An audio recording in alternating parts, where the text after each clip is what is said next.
अस्सलाम वालेकुम मेरे दोस्तों, उम्मीद है आप सब खैरियत से होंगे। अल्लाह ताला आपको अपनी हिफ्ज़ व अमान में रखे। मैं आपके सामने एक हदीस पाक रखना चाहता हूँ जिसे आप दिल से सुने। मैं आपको वो उस नुक्ते पे लेके जाना चाहता हूँ जो बड़ा ही अहम नुक्ता है। आक़ा दो जहां नूर मुजस्सम फरमाते हैं, मन अज़ा मुस्लिमन फ़क़द अज़ानी व मन अज़ानी फ़क़द अज़ल्लाह। जिसने किसी मुसलमान को अजियत दी उसने मुझे अजियत दी, और जिसने मुझे अजियत दी उसने अल्लाह को अजियत दी। अल्लाह अकबर। किसी भी मुसलमान को अजियत दी। अजियत क्या है? एक है हाथ की अजियत और एक है जबान की अजियत। ये जबान की अजियत सबसे ज्यादा है। इसका जख्म इंसान के अंदर कभी नहीं भरता। कोई दीवार हो ना, दीवार पे कोई चीज लगी हो, जब उसे उतारें वो चीज तो उतर जाती है लेकिन दीवार पर वो निशान हमेशा रह जाता है। इसी तरह अगर आप किसी से जबान से कोई किसी को तकलीफ पहुंचाएंगे, वो लफ्ज तो आप वापस ले लें, चाहे मना भी लें, लेकिन वो जख्म दिल के अंदर हमेशा हमेशा नक्श रहेगा। वो जख्म कभी नहीं भरेगा। जबान की अजियत सबसे ज्यादा है। आज अगर हम माशरे में गौर करें, मैं लोगों के साथ उठना बैठना सारा दिन रहता है, तो सबसे ज्यादा मैं चीज देखता हूं वो ये चीज कि हम इखलाकी तौर पर कमजोर होते जा रहे हैं। अल्हम्दुलिल्लाह नमाजी भी पढ़ रहे हैं, लेकिन सबसे ज्यादा हम इखलाक को खो रहे हैं। हम इखलाक के सखी नहीं बन रहे। हमारी जबानों से लोगों के लिए फूल नहीं बरस रहे, कांटे बरस रहे हैं। हम लोगों की जिंदगी में फूल बन के नहीं आ रहे, कांटे बन के आ रहे हैं, बल्कि उनको मजीद जख्म दे के जा रहे हैं। हम किसी का दुख दर्द सुनने के लिए नहीं आ रहे। हम किसी का हकीकी दोस्त बनकर नहीं आ रहे। मेरे पीर फरीद भी फरमाते हैं ना कि हाल सुनावा दिल था, कोई महरम राज न मिलता। फरमाते हैं कि इस तेज दुनिया में क्या करूं, कोई मिलता ही नहीं जिसको अपना दुख दर्द सुनाऊं। जो भी आता है उल्टा जख्म देकर चला जाता है। कोई खुशबू बन के आ ही नहीं रहा, कोई हमारे दर्द को सुनने वाला आ ही नहीं रहा, कोई इस दर्द की दवा बनकर आ ही नहीं रहा। जो भी है जिसको अपनी जिंदगी सुनाता हूं, उल्टा वो और दर्द देकर चला जाता है और दुखों का मजाक उड़ाकर चला जाता है।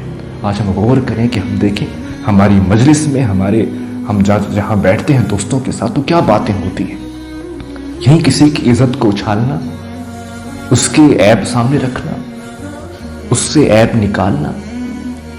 गीबत क्या है? शेख सादी फरमाते हैं कि मैं अपने वालिद साहब के साथ मस्जिद में गया, देखा तो वहां कुछ लोग सो रहे थे। मैंने इबादत की, इबादत करके कई देर के बाद वालिद साहब से कहा, देखें वालिद साहब, ये कैसे लोग हैं जो मस्जिद में आकर सोते हैं और इबादत नहीं करते। तो मेरे वालिद साहब ने कहा कि कितना अच्छा होता कि काश तू भी उनके साथ होता।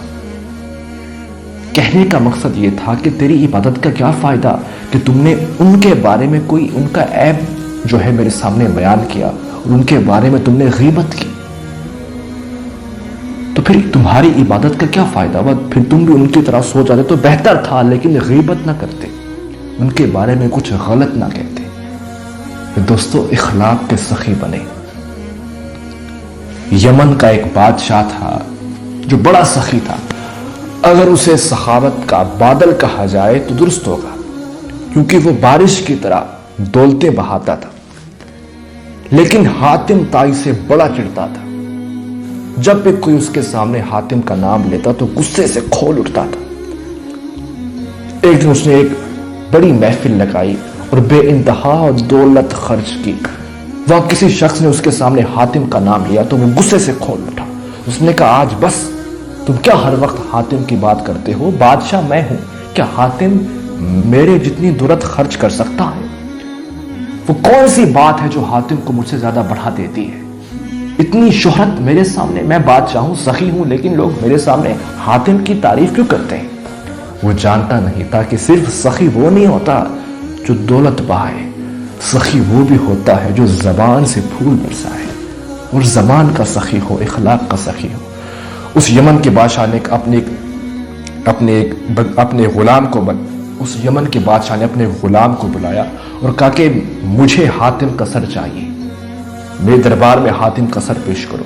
وہ نوجوان روانہ ہو گیا، اس کا غلام چلتے چلتے چلتے وہ ایک شہر میں پہنچا تو اسے ایک نوجوان ملا، شیر دل نوجوان جو بڑے اخلاق کا مالک تھا۔ اس نے کہا بھئی آپ مسافر ہیں، آج مجھے خدمت کا موقع دیجیے۔ وہ اسے اپنے گھر لے گیا، اس کی بے انتہا خدمت کی۔ پھر جب صبح ہوگی تو اس نے کہا آپ ایک اور رات ٹھہر جائیں تو بعد میں آگے اپنے سفر پہ جائیے گا۔ تو اس نے کہا جی میں بڑے اہم کام سے آیا ہوں۔ اس نے کہا اگر ہو سکے تو مجھے بتائیں، میں آپ کی بھرپور جو آپ کا ساتھ دوں گا۔ تو اس نے کہا جی میں نہیں جانتا، کوئی یمن کے بادشاہ کو کوئی حاتم نامی نوجوان ہے، اس سے بڑی چڑ ہے، کہتا ہے کہ اس کا سر میرے دربار میں پیش کرو۔ اب پتہ نہیں اس نے کیا بگاڑا ہے اس کا۔ تو وہ نوجوان مسکرایا، نیچے بیٹھ گیا، کہا کہ میرے نوجوان مسافر اپنی تلوار نکالو اور حاتم کا سر تمہارے سامنے پیش ہے، اور میرے تن کو میرے سر سے جدا کر دو، اس سے کہیں تمہیں تکلیف نہ ہو، تم کہیں اور ڈھونڈو، کوئی آ نہ جائے، حاتم تمہارے سامنے بیٹھا ہے، تلوار اتارو اور میرا سر میرے تن سے جدا کر دو۔ جو ہی اس نوجوان نے دیکھا کہ یہ تو حاتم ہے، حاتم تائی ہے، تو وہ اس کی تلوار نیچے گر گئی، اس کے قدموں میں گر گیا، کہا میں نے آج تک اتنا اخلاق کا سخی کوئی نہیں دیکھا۔ آج پتہ چلا کہ صرف دولت والا سخی نہیں ہوتا، معاف کرنے والا بھی سخی ہوتا ہے، اخلاق کا بھی سخی ہوتا ہے۔ کہیں مجھے تکلیف نہ پہنچے، تم نے اپنا سر پیش کر دیا، حالانکہ میں تمہارا قاتل تھا اور تم نے اپنے قاتل کے سامنے اپنا سر جھکا دیا، حالانکہ تم شیر کی طرح نوجوان ہو، چاہتے تو مجھے بھی مار سکتے تھے، لیکن وہ حاتم طائی کے قدموں میں گر گیا کہ آج تک میں نے تمہارے جیسا شخص نہیں دیکھا۔ آج لوگ کہتے ہیں کہ بھئی کیا کریں، ہم بڑی کوشش کرتے ہیں کہ ہم اخلاق سے پیش آئیں، اچھے لفظ لوگوں کے لیے نکالیں، لیکن بس غصے میں نکل جاتا ہے، ہم سے غصہ برداشت نہیں ہوتا، کیا کریں؟ یہی تو بات ہو رہی ہے۔ پتہ تو اخلاق کا تب چلے گا کہ جب آپ طاقت رکھتے ہوں، غصہ آپ کو آئے، لیکن تب آپ خود کو قابو کریں، اخلاق کا پتہ تب چلے گا۔